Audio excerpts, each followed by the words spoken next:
Aesop's Fables. Here we go again. The stag in the ox stall. A stag, no, that's a big boy deer. A stag, closely pursued by a pack of hounds, sought refuge in the stable of a farmer. Trembling with fear, he entered an empty ox stall, where he tried to conceal himself under the straw.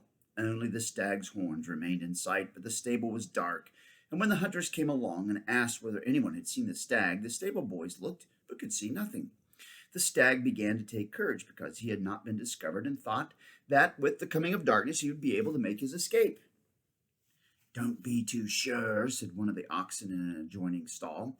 "When the master has finished his supper, he will come to see that all is safe for the night, and then I fear that your life will be in jeopardy, for the master has eyes in the back of his head."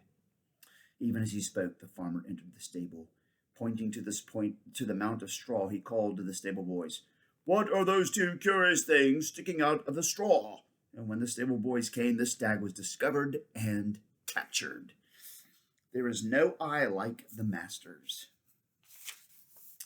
The fox and the woodman. A fox, hard pressed by a pack of hounds who had been chasing him over hill and dale, came up to a man who was cutting wood outside his cottage. "Please, kind sir," panted the weary fox, "will you hide me in a corner where I will be safe from the hunters' hounds who wish to kill me?"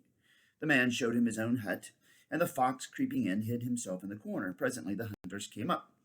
"Have you seen a fox hereabouts?" they asked. "Why, no," replied the woodman. "I've been chopping wood here all morning." As he spoke, he pointed with his finger to the very corner of the cottage where the fox was hiding. The hunters, not knowing what he meant, called their dogs and rode away.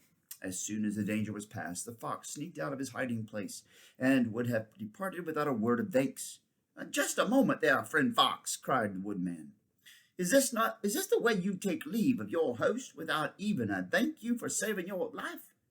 "A pretty host," snapped the fox.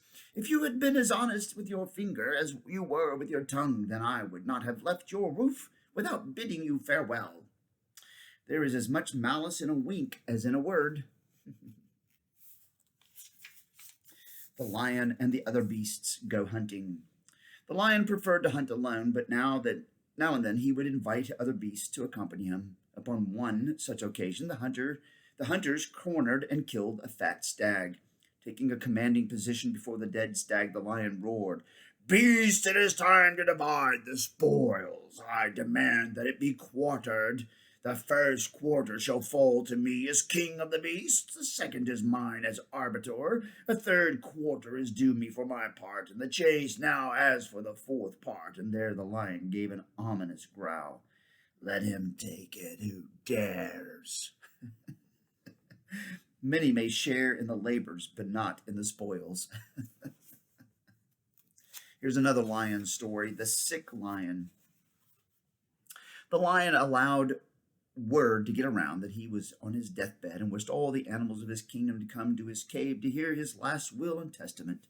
The fox, who lived by his wits, did not wish to be the first to enter the cave, so he lingered near the entrance while the goat and the sheep and the calf went in to receive the last wishes of the king of beasts. After a time, the lion seemed to make remarkable recovery and came to the mouth of the cave. Seeing the fox a safe distance away, he bellowed, "Why did you not come in to pay your respects to me, friend fox?" "Please pardon me, your majesty," replied the fox, "but I did not wish to crowd you. I noticed the tracks of many of your subjects going into your cave, but so far I have seen none coming out. Until some of them come out and there is more room in the cave, I think I'll stay out here in the open air." Don't believe all you hear. Very cool. All right, that's it for tonight. More later. Bye. Aesop's Fables. Bye.